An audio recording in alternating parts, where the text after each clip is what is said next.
వినపడుతుందా సార్? వినపడుతుంది సార్, వినపడుతుంది సార్. ప్లీజ్ మాట్లాడండి సార్. Okay sir. అందరికీ ఈ యొక్క నిజంగా చాలా సంతోషం. నిజంగా నాకైతే చాలా ఆనందంగా ఉందండి. ఎందుకు మాట్లాడాలని అనుకున్నాను అని అంటే, అసలు మార్కెటింగ్ అంటే అలవాటు తెలియని నాకు మన సోనీ ఇండియాలోకి వచ్చిన తర్వాత మార్కెటింగ్ చేయడం ఏంటో అనేది నేర్చుకున్నాను. అంతేకాకుండా నేను మేలు పొందుకున్నాను.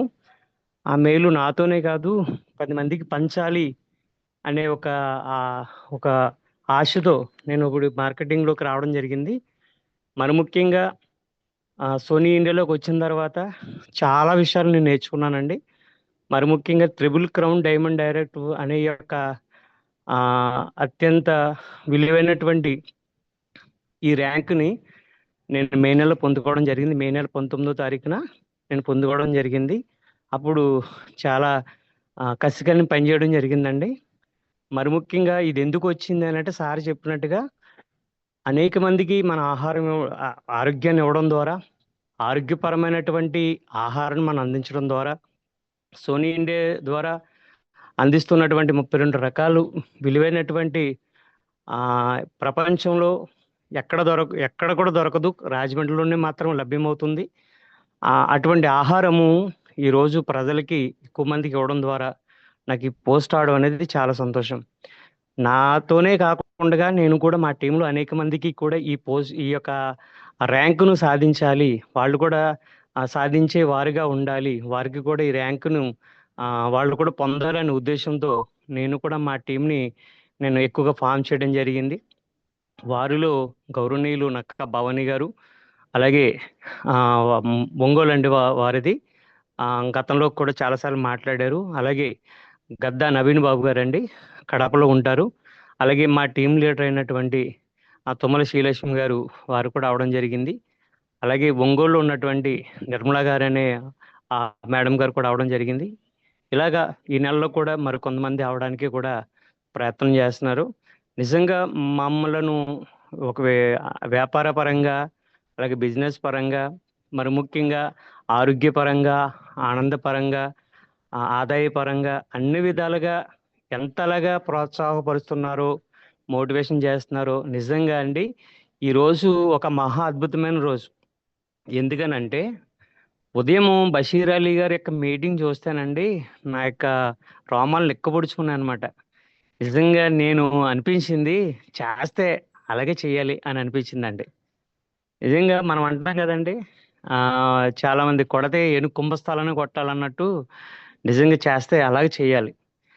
నిజంగా ఒక రాజకీయ నాయకుడి ఇంట్లో మీటింగ్ ఏర్పాటు చేయడం, ఆ రాజకీయ నాయకుడు కూడా ఆయన ఆశ ఏంటంటే నా కొడుకును కూడా ఒక మంచి బిజినెస్ మ్యాన్గా చెయ్యాలి అని అనడం, ఆ మాటలు నిజంగా ఎంత మోటివేషన్ అయినాయి అని అంటే చాలా చాలా బాగా నాకు మోటివేషన్ అయినాయండి. నిజంగా మరలా వినాలనిపించిందండి, మరలా వినాలనిపించింది. నిజంగా ఒక వ్యక్తి యొక్క సక్సెస్ మరొక వ్యక్తికి మోటివేషన్ అవ్వాలి ఖచ్చితంగా. అలాగే ఆగమయ్య సార్ గారి యొక్క మోటివేషన్ క్లాస్ కూడా మా అబ్బాయికి బాగా మోటివేషన్ అయిందండి. నిజంగా ఆగమయ్య సార్ గారు నేను చాలా సార్లు విన్నాను, బషీర్ అలీ గారిది చాలా సార్లు విన్నాను, కానీ మా అబ్బాయి కేవలం 3 సార్లు విన్నాడు. అసలు మన సిస్టమ్ ఎలా ఉంది, నీ ఐడీస్ ఎలాగున్నాయి అని వాడు ఒక్కసారే చూసినప్పుడు ఇలాగ కాదు, ఆగమయ్య సార్ గారు లాగా చెప్పినట్టుగానే మనం ఐడీస్ డాడీ, అలాగే మనం వర్క్ స్టార్ట్ చేద్దాం అనేసి వాడన్నప్పుడు నిజంగా మా అబ్బాయికి మార్కెటింగ్ కూడా తెలదండి అసలు. నాకు ఎవరికి తెలీదు. ఒక మాట చెప్పాలంటే మా లీడర్ గారు తుమ్మర శ్రీలక్ష్మి గారు మొదలుకొని మా కింద ఉన్న లీడర్ ఎవ్వరికి మాకు మార్కెటింగ్ తెలీదు.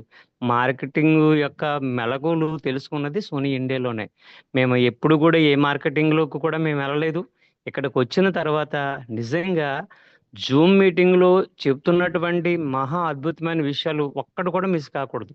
నేను బషీర్ అలీ గారు చెప్తున్నటువంటి మాటలు నెక్స్ట్ ఆయన ఏం చెప్పబోతున్నారు అనే దాని మీద నేను చాలా ఏకాగ్రతగా వింటానండి. అలాగే బషీర్ అలీ గారిదే కాదండి, రెహమాన్ గారు కానివ్వండి, అలాగే ఆగమయ్య సార్ కానివ్వండి, అలాగే వద్దిని మేడం గారు కానివ్వండి, అలాగే కిరణ్ కుమార్ గారు కానివ్వండి, సత్యప్రసాద్ గారు కానివ్వండి, ఇంకా వారి టీముల ద్వారా మాట్లాడుతున్నటువంటి ఆ యొక్క ఎవరైతే మోటివేషన్‌గా మాట్లాడుతున్నారో, ఆ టీమ్ సభ్యులు మాట్లాడుతున్నారో, వారందరి మాటలు కూడా నేను ఎంతో శ్రద్ధగా వింటాను. ఈరోజు ఈ సక్సెస్ కారణం ఎవరు అనంటే మొదటగా నేను దేవునికి ప్రాధాన్యత ఇస్తాను. తర్వాత మా ఎండీ సార్ గారు మనందరి ఎండీ సార్ గారు జ్యోతిబాబు సార్ గారు, అలాగే మా యొక్క లీడర్ గారు తుమ్మల శ్రీలక్ష్మి గారు, మా కిందున్న టీము వీళ్ళందరూ వలన ఇంత సక్సెస్ కలిగింది. మరి ముఖ్యంగా ఆహ్, అందరికీ ఆరోగ్యం ఇవ్వడానికి మనం పూనుకున్నాం కాబట్టి ఈ ప్రయాణం ఇంతటితో ఆగకూడదండి. నేను ఒక చిన్న ఎగ్జాంపుల్ చెప్పి నా మాటలు ముగిస్తాను. మనము చనిపోయిన తర్వాత మన పేరు ప్రజల్లో మారుమోగాలి. మన ప్రజలు చెప్పుకోవాలి. ఆడు పలానా శ్రీను అనేవాడు మంచి ఆహారాన్ని ఇచ్చేవాడు, మనకు ఆరోగ్యాన్ని ఇచ్చేవాడు అని చెప్పుకోవాలండి. అలాగే సార్ కూడా ఒక మాట అంటారు. నేను ఉన్నంత కాలం ఉంటాను. ఒకవేళ నేను ఈ లోకాన్ని విడిచిపెట్టి వెళ్ళినప్పుడు ఒకవేళ నేను మరణిస్తే అనేక మంది ఏడవాలి అనేసి ఒక మాట చెప్పినప్పుడు ఆ రోజే నాకు ఆ కళ్ళంట నీళ్ళు వచ్చినాయండి. ఆ మాట అండి. ఇటువంటి మహానుభావుడు చాలా మందికి ఒక మాటలో చెప్పాలంటే ఆరోగ్య ప్రదాతగా ఉన్నటువంటి జ్యోతిబాబు సార్ గారు నిజంగా ఆయన మాట కాదు గాని అనేక సంవత్సరాలు ఆయురారోగ్యాలతో ఆ దేవుని యొక్క కృపతో ఆయన ఉండాలని మనస్ఫూర్తిగా కోరుకుంటున్నాను. ఒక చిన్న ఎగ్జాంపుల్ చెప్తున్నాను. నేను ఒక వీడియో చూసానండి. ఆ వీడియో చూసినప్పుడు నాకు ఇంకా చాలా మోటివేషన్ అయింది. అయితే నేను మొన్న మామిడికాయలు పచ్చడికి ఇంట్లో పెడతారని మామిడికాయలకి వెళ్ళినప్పుడు మామిడి తోటలో మామిడి ఆకులతోనండి చీమలు కొన్ని పుల్ల చీమలు అని ఉంటాయి. ఆ చీమలు ఆ గూడులు కట్టుకుంటాయి. మీరందరూ చూసే ఉంటారు. ఆకు బలమైందా? చీమ బలమైందంటే ఆకే బలమైంది. ఆకు 100 రెట్లు బలమైంది. అటువంటి 100 రెట్లు బలమైనటువంటి ఆ యొక్క ఆకును చీమలన్నీ కలిసి ఆ యొక్క ఆకులన్నీ కూడా ముడిచి గూడుగా అల్లడం, పలగా వాటినేమో తన యొక్క నోటితో వస్తున్నటువంటి ఆ జిగులాంటి పదార్థంతో కుట్టుకోవడం, నిజంగా ఒక గూడులాగా తయారు చేసుకోవడం అనేది ఒక యూనిటీగా వాళ్ళ టీమ్ వర్క్ చీమలన్నీ కలిసి టీమ్ వర్క్ చేస్తే ఒక నివాసాన్ని ఏర్పాటు చేసుకున్నాయి. ఈ రోజున ఒక టీమ్ వర్క్ అనేది మనలో ఇలాగ చేయగలిగితే చిన్నలు మొదలుకొని పెద్దలు మొదలుకొని ప్రతి ఒక్కళ్ళకి కూడా ఇటువంటి సక్సెస్ఫుల్ విజయవంతమైనటువంటి ఒక లీడర్‌గా మనం చరిత్రలో మిగిలిపోతాం. మన యొక్క గ్రామంలో ఉన్న వారిలో మిగిలిపోతాం. కాబట్టి నేను త్రిబుల్ క్రౌన్ డైమండ్ డైరెక్టర్ ఆ యొక్క హైయెస్ట్ ర్యాంక్ వచ్చినప్పుడు ఇంకా నా ప్రయాణం ఆపలేదు గానీ, నా తోటి వాళ్ళకు కూడా ఇంకా రావాలి. నా కిందున్న లీడర్స్ కూడా వాళ్ళు పొందుకోవాలి అనే ప్రయత్నాలు ఇంకా జరుగుతున్నాను. ఇంకా చేస్తున్నాను.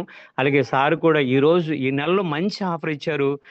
నిజంగా మన యొక్క ప్రొడక్ట్ తయారీదారులుగా నరసారెడ్డి గారు వారు తయారీ మిషన్‌లో ప్రాబ్లమ్ వచ్చిందని చెప్పారు.